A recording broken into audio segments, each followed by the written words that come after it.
बिस्मिल्लाहिर्रहमानिर्रहीम अस्सलाम वालेकुम। जी हमारे लास्ट जो सेशंस हो रहे हैं वो हम डिस्कस कर रहे हैं एंट्रीज़ को, चार्ट ऑफ अकाउंट्स को और लेजर्स को। तो आज हम उससे आगे चलते हैं। आज की हमारी ये जो डिस्कशन है वो होएगी नोट्स टू द अकाउंट्स और इसके अलावा ट्रायल बैलेंस। तो मैं आपको बताता चलूँ कि notes to the accounts basically क्या हैं और इसका ये किस पर्पज़ के लिए होते हैं और इसमें किस तरह का डाटा होता है। देखें बेसिक जो है ना वो अकाउंटिंग की, वो तो अकाउंटिंग एंट्रीज़ ही हैं। अकाउंटिंग एंट्रीज से ही आगे सारा डाटा जो है ना वो कंपाइल हो रहा होता है, डिफरेंट हेड्स में जा रहा होता है। डिफरेंट हेड्स से ही फिर जो है ना वो डिफरेंट रिपोर्ट सारी बनती हैं, जितनी भी बनती हैं। तो जो हमारे नोट्स टू द अकाउंट्स हैं, ये हमारे 5 हेड्स को ही कवर कर रहे होते हैं। जब भी हम अकाउंट्स की बात करेंगे तो हम वो 5 हेड्स की ही बात कर रहे होते हैं, एसेट्स, लायबिलिटीज़ और इक्विटी एंड कैपिटल, इनकम और एक्सपेंसेस। तो इसी तरह नोट्स टू द अकाउंट्स भी इन 5 हेड्स को ही कवर कर रहे होते हैं। और ये क्यों बनाए जाते हैं? देखें, मेन तो हमारी जो रिपोर्ट्स हैं जिनसे हम लोगों ने अपनी प्लानिंग करनी है या जो हमें चाहिए होता है, वो तो प्रॉफिट एंड लॉस और बैलेंस शीट है। तो उनकी जो बेस है ना, वो बेस होती है नोट्स टू द अकाउंट्स। मतलब प्रॉफिट एंड लॉस और बैलेंस शीट में जो फिगर्स आ रही होती हैं वो ऐड होके, कंबाइंड होके, कलेक्टिव होके जा रही होती हैं। उन रिपोर्ट्स में हर हेड को डिस्कस नहीं किया जाता। मेन जो हेड्स होते हैं, एसेट्स, लायबिलिटीज़, कैपिटल और इक्विटी, इनकम और एक्सपेंस, जो मेन हेड्स होते हैं उन रिपोर्ट्स में मेन हेड्स को सिर्फ प्रेजेंट किया जाता है। उसकी एग्जांपल मैं इस तरह से देता हूँ, जैसे अगर हम स्कूल की बात करें तो उसमें फ़ीस जो है वो मुख्तलिफ़ तरह की है। मतलब उसमें एनुअल भी है, एडमिशन भी है, रजिस्ट्रेशन भी है, ट्यूशन फ़ीस भी है। तो इस तरह की बहुत सारी फ़ीसें हैं वहाँ पे। तो जब हम वो नोट टू द अकाउंट की बात करेंगे तो उसमें तो वो जब हम इनकम का हेड डिस्कस कर रहे होंगे, नोट्स टू द अकाउंट्स में प्रेज़ेंट कर रहे होंगे, तो उसमें वो सारी फ़ी टाइप्स अलग-अलग हेड्स के साथ उसकी टोटल अमाउंट आ रही होएगी। ठीक हो गया? अच्छा, जब हम वो प्रॉफ़िट एंड लॉस में वो फ़िगर जाएगी तो वो रेवेन्यू वाले जो सबसे टॉप पे हेड होता है रेवेन्यू का, उसमें रेवेन्यू या इनकम का, उसमें वो जा रही होती है कंबाइंड होके। सारे जो हेड्स ऑफ़ फ़ीस हैं, उनकी जो कलेक्टिव अमाउंट होगी वो वहाँ पे जाके प्रेज़ेंट होती है। तो यहाँ से जो ना ये चीज़ हमारी जो ना वो जो मैं बात बता रहा हूँ, जो मैं इसको बयान करने की कोशिश कर रहा हूँ कि जो नोट्स होते हैं ये डिटेल्स के साथ जो ना हर हेड को डिस्कस कर रहे होते हैं कि हर हेड्स में कितनी इनकम है।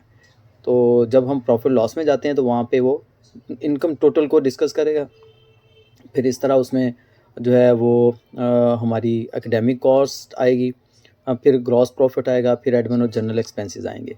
तो इसी तरह उनको जब हमने व्यू करना हो बैकअप पे जाके, तो पीछे जो ना वो नोट्स टू द अकाउंट्स ही होते हैं।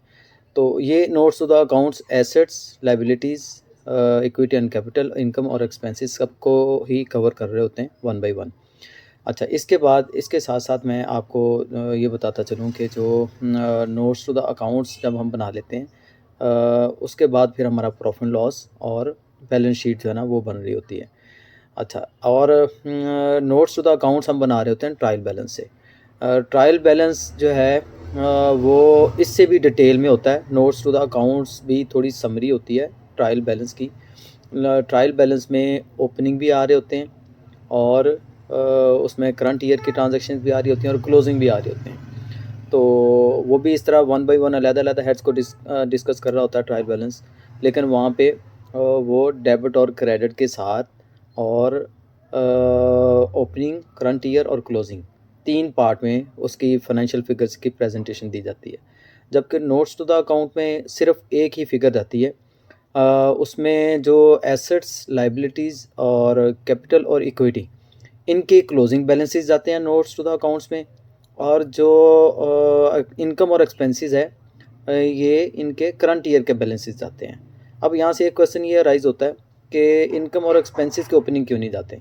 देखें, जो एसेट्स, लायबिलिटीज़ और इक्विटी एंड कैपिटल होते हैं ना, ये एक साल को रिप्रेजेंट नहीं कर रहे होते, ये एक साल के लिए नहीं होते, ये फॉर एवर होते हैं। एसेट्स जो है ना वो ज़ाहिर बात है वो चलते रहते हैं साथ साथ। वो तो एक साल से ज़्यादा की उनकी लाइफ होती है तो वो एसेट बनता है। एसेट कहलाता ही तब है जब वो एक साल से ज़्यादा हो। इसी तरह लायबिलिटीज़ जो हैं वो ड्यूरिंग द पीरियड तो जो पे होगी, जो बाकी बैलेंस होता है वो लायबिलिटीज़ में पेएबल में जा रहा होता है, तो इसलिए वो भी उनका भी क्लोजिंग बैलेंस चाहिए होता है। ना कि उनका जो ना करंट ईयर का बैलेंस से हम लोग जो है ना वो बैलेंस शीट में लेते हैं, ऐसा नहीं होता। तो ये बेसिकली एक यहाँ पे और भी चीज़ इंटरलिंक करता जाऊँ कि जो एसेट्स, लायबिलिटीज़ और कैपिटल एंड इक्विटी हैं, ये सारे बैलेंस शीट के पार्ट हैं, और जो इनकम और एक्सपेंसेस हैं, ये सारे प्रॉफिट एंड लॉस के पार्ट हैं। बैलेंस शीट में सिर्फ जो अमाउंट आती है प्रॉफिट एंड लॉस अकाउंट में से, जो उसका प्रॉफिट या लॉस होता है, वो कैपिटल और इक्विटी का जाके पार्ट बनता है। इसके अलावा बैलेंस शीट में इनकम या एक्सपेंसेस में से कोई चीज़ नहीं जा रही होती। तो इनकम या एक्सपेंस सारे के सारे प्रॉफिट एंड लॉस में जाते हैं, और जो एसेट्स, लायबिलिटीज़, कैपिटल और इक्विटी, ये बैलेंस शीट का पार्ट बनते हैं जाके। तो ट्रायल बैलेंस जो है ना वो इस तरह से मैंने बता दिया कि उसमें ओपनिंग भी आ रहा होता है कि पिछले साल अगर हमारे 30 जून तक की क्लोजिंग होती है, तो 1 जुलाई को वो 30 जून वाले जो बैलेंसेस हैं वो ओपनिंग में जा रहे होते हैं। इनकम और एक्सपेंस कभी भी ब्रॉड फॉरवर्ड नहीं होते, वो कभी भी नेक्स्ट सालों में मूव नहीं होते। इनकम और एक्सपेंस का जो प्रॉफिट या लॉस आता है, उनको एड लेस करने के बाद वो वाली अमाउंट आगे फॉरवर्ड होती है। अदरवाइज़ इनकम और एक्सपेंस वो फॉर द पीरियड होते हैं, और वो जो है ना एज़ ऑन नहीं होते। मसलन वो आगे ब्रॉड फॉरवर्ड नहीं होते। तो ये पॉइंट अपने हमेशा ज़हन में रखना है, यहाँ पे जो ना मिक्सिंग नहीं करनी, कंफ्यूज नहीं होना यहाँ पे।